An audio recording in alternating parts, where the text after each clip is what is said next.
Okay mga sir, bukod sa mga ano no, sa mga pagkain, nag-aano rin tayo, nagre-repack na tayo ng mga suka natin.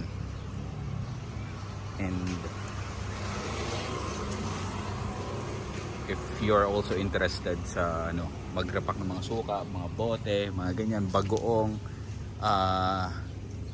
isa to sa mga pinaka ano ba yun, sabihin natin, marami silang variety ng mga supplies ng mga bote-bote. The name is Panaserve.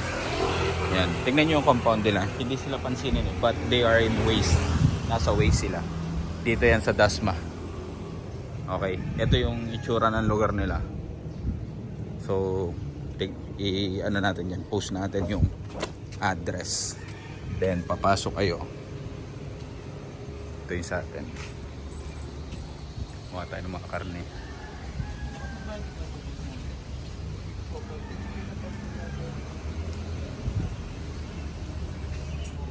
Ito usually yung ano eh, may ano lang. No? So ayun lang, usually yan, mga variety nila, nakikita nyo lahat. If you want to go with bagoong, ganyan, sa mga milk tea, yan, mga bote, yan ang variety nila. Ito na mas pinaka-okay sa chili tsaka sa bagoong. Ganyan kalit, ano yan, 330? Ano, para maano nila yung... Hindi, 330 yun mama. Dapat yung, ay! Ito po, pwede naman ma'am. Yan, gusto mga ganyan. Sir, nag-ship din kayo eh, no? Apo, Oo. Bayalala mo. Yun, nag-ship sila. Ano pangalan mo, sir? Christian. Christian, hanapin niyo si Christian.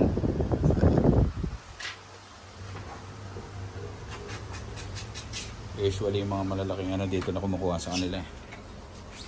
Ito po sa bali 711.36. Pili pa kami ng ano, pang chili tsaka... Ano pong full chili? Hold mo ito, mama. So, ano yung kinuha ko? Ito yun eh, no? Apo, ketchup ba? Oo. Ketchup bottle ang tawag dito. Opo, ketchup So, bottle po. this is ketchup bottle pala yung tawag. Ito yung paglalagyan ko ng suka. So, price 14.80 to ang isang piraso. May kasama na tong plastic, sir, ano? Yung, ano, yung tsaka takip. Yan, binayaran. So, 2 sets. If your products are wine, yan, ito. And glass bottles. Oh, mga jars. May ano rin sir, oh.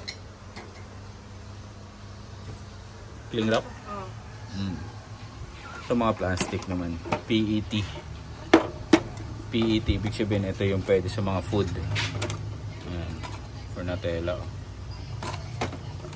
Ay, di, ito mo, pinagsama-sama na po para madali po siya. Ayan. Nutella guys. Kahit yung mga pang Pang...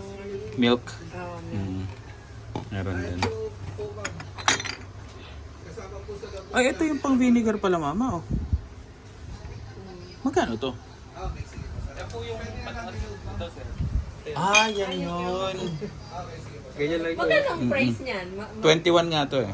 20.20. Kasi ito 14 lang. Ay, masyadong Malayo yung diferensya niya. Meron po kaming pangsuka na maliit. Ito po. Meron ako rito eh. Meron ako kinuha rin sa inyo eh. Baliktad yung ginawa. Nilagyan ko naman ng ketchup yung ganito. Yan. Ano doon, malaking bagay ito sa mga ano, nagninegosyo, mga nag-i-start. Ayun, meron pa rin pala oh, pati sa mga perfumes. Yan. 51? Sa mga perfume. So, basically, lahat meron sila rito. 52. Just have to message them. Lagay ko yung ano dyan. Comment. Lalagyan natin sa picture dyan. Barrio Festa. I think hawak din nila itong mga to. Ayan. And shoutout natin to Jacobs, Crispy Dilis. Okay. May FDA ba to? Napili na po for chili. Ano usually yung kinukuha nila? Sa mga chili siya pala na po. Ayan, tanong natin. Maliit po, ito pong madalas 120 ml. Magkano to, sir? 303 po, isang box na. Bale, ilang piraso yan? 24 din. Magkano pumapatak ang isang peraso? Nasa 12 po. 12. Pwede magkaiba Okay. sila, chili tapos alamang. Mm. Oo. Diba? Para maliitan lang. Pwede naman. Oo. Elemeng. Pwede. Kasi Ito pag maganda. masyadong malaki na, baka, alam mo na, mamahalan na naman na sila. Diba? Mm. Hindi, paano na? Trial. Trial, Sige, bili tayo niyan. Tag-isa, be? Isa po sila. Oo. Okay. Takip po niya. Black na. Black na lang, sir. Black. Parehas Oo, black. parehas black. Dagdag ko na lang po. Oo, digdig na lang. Lalagay tayo ng alamang tsaka ng chili. Chili oil. Yan. Message nyo lang sila. Hanapin si Christian. Sino sumasagot, Christian, sa ano? Kami din po. Ito. Ito para sa wine, no? Kasi lubog yung ilalim, eh. Okay.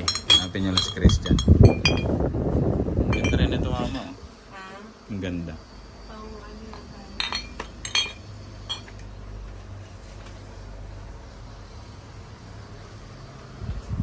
Anong day ang ano niya, be?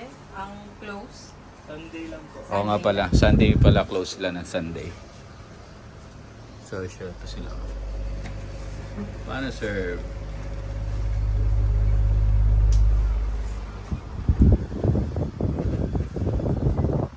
Dami, oh.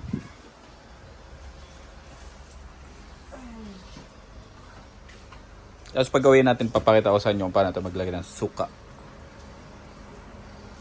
Nagpiprint din kayo, Christian, ng ano yun, no? Oo, Label. oo, mga label, no?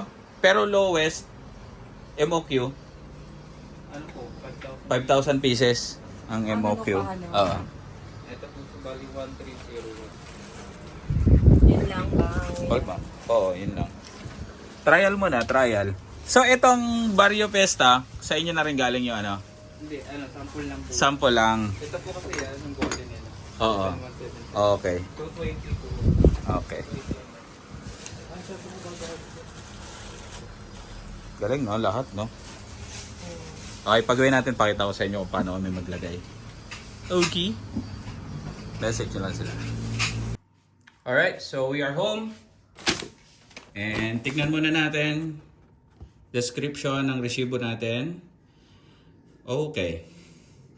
So sabi rito, code nila is M7433 with screw cups. Yan, black with screw cups. So, ito yung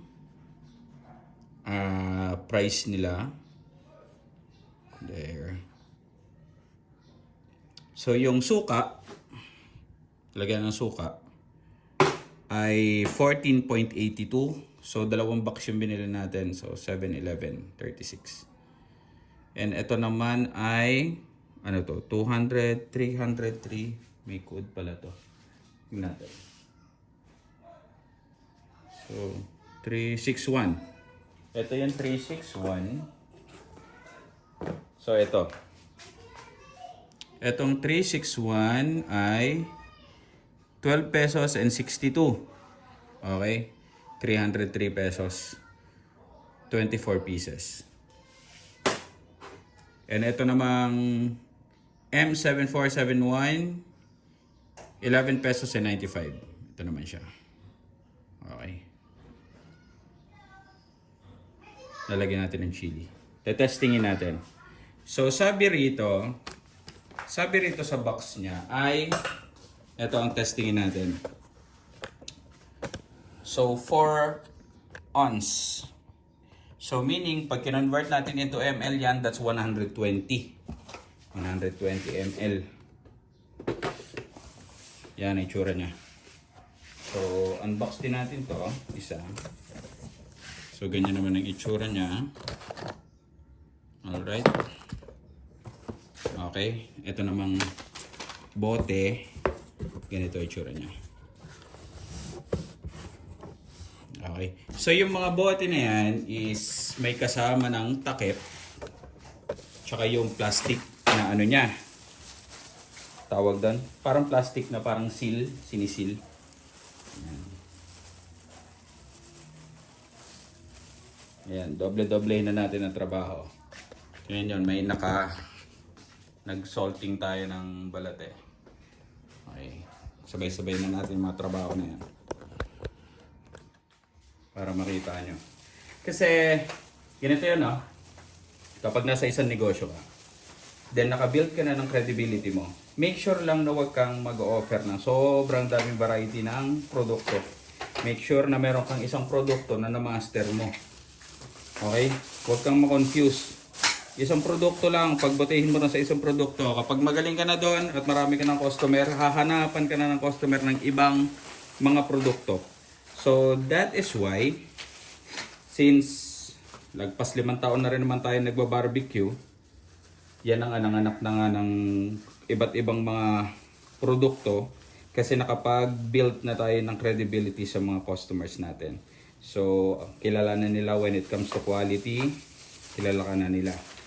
That's the reason why hinahanapan ka na ng ibang produkto. And also, that's why kailangan mo nang gumawa ng ibang produkto. So, mga takip yan. Pakita natin. Okay. Yan. So, takip.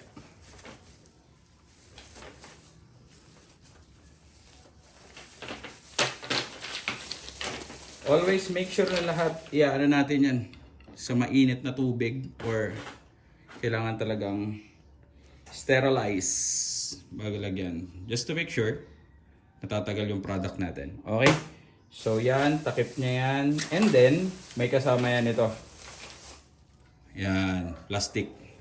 So ilalagay mo yan dyan. Yan, para make sure na naka-seal siya. Pagkalagay mo dyan, kung meron kayong heat gun, yan, para mag-shrink yan. Okay? So kung meron kayong label, sticker, yung sa akin, inaantay ko yung sticker ko. Pag umano yan, maganda na itsura niyan. Okay? So, tignan natin yan sa iba. Tignan natin yan.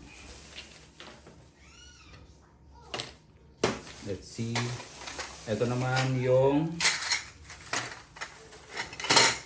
parang hindi masyadong ito. Yan. Ganito natin. Tignan natin kung para saan to.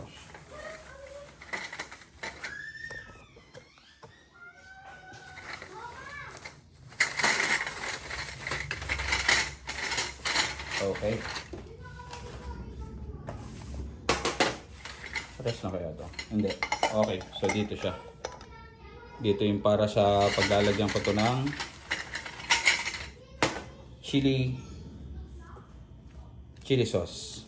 Okay. So, may plastic din siyang kasama para masil. Yan. Galing, oh. Tapos, meron akong sticker na ilalagay dyan. Okay. Naantay ko lang. Alright. So, maliwanag yan. Next.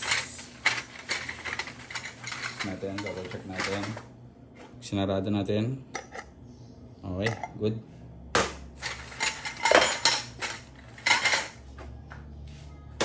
Check natin isa.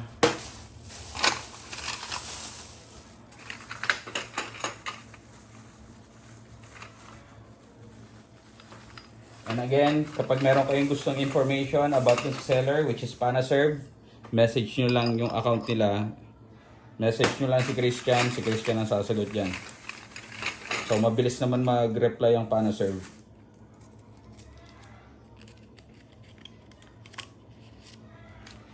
Natin kung sakto. Okay, good. Yan, ito para sa bagoong naman. Halagyan natin ng bagnet. And then, just to make sure, sabi rito is 120 grams. Tetestingin lang natin. So, on muna natin to. Kakargahan natin siya ng chili sauce.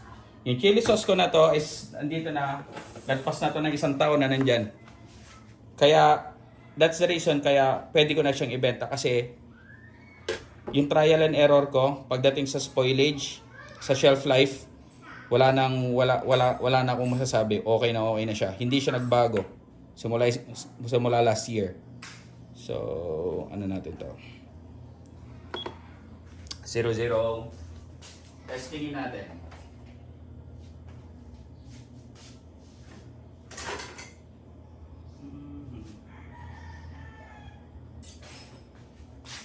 Okay, kargahan natin. Ang target natin is 120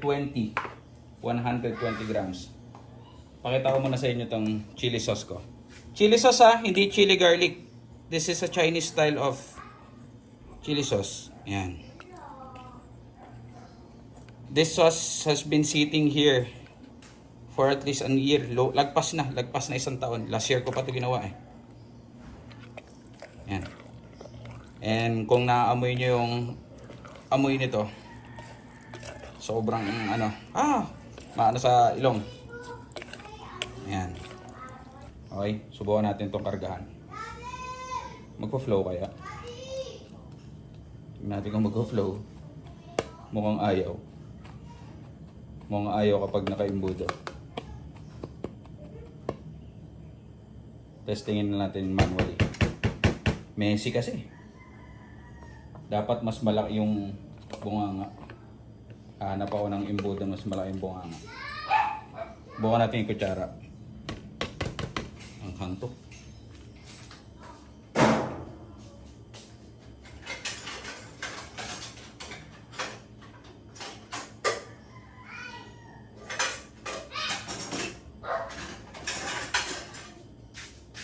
Okay, testingin natin. Okay. Buhatin ko lang.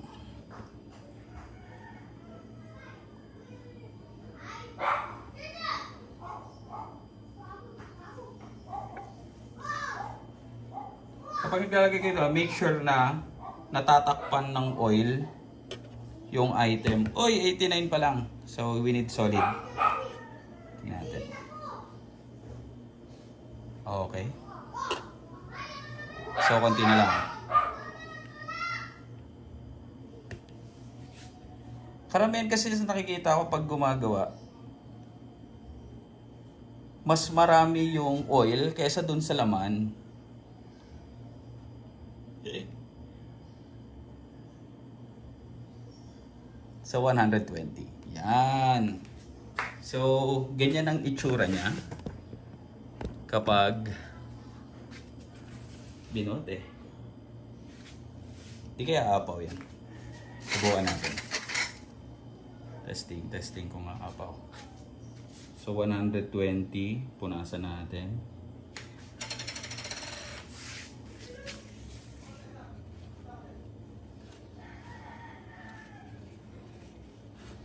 Punasan natin yan. Make sure na okay ng gloves pag ano, maanghang kasi. Okay, subukan natin takpan.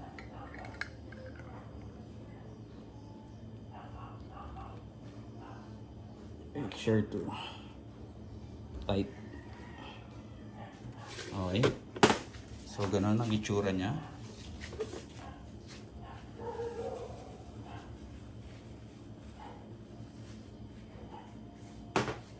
And then, kuha tayo ng plastic.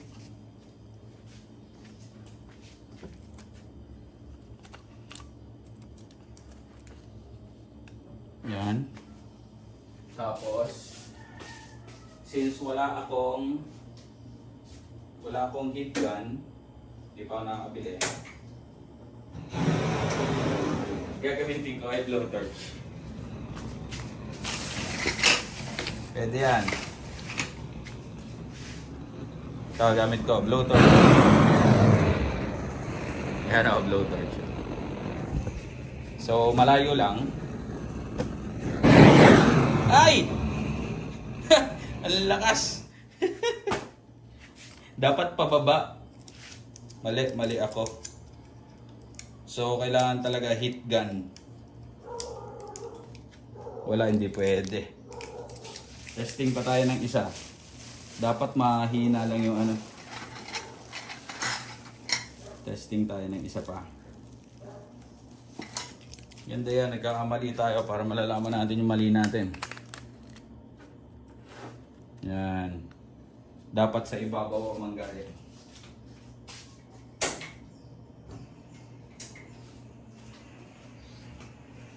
So, dapat mahina lang.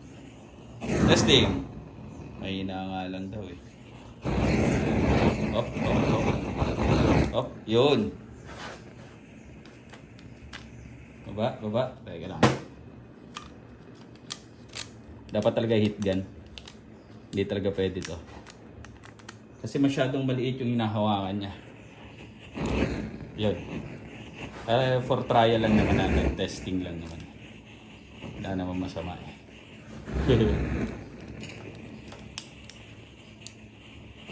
Yan. Itong ginagawa ko. Wala, hindi pwede. Oo. Hindi pwede. Hit gun talaga. Kailangan may hit gun. So, I therefore conclude na hindi pwede ang blowtorch. Kailangan natin hit gun. Okay?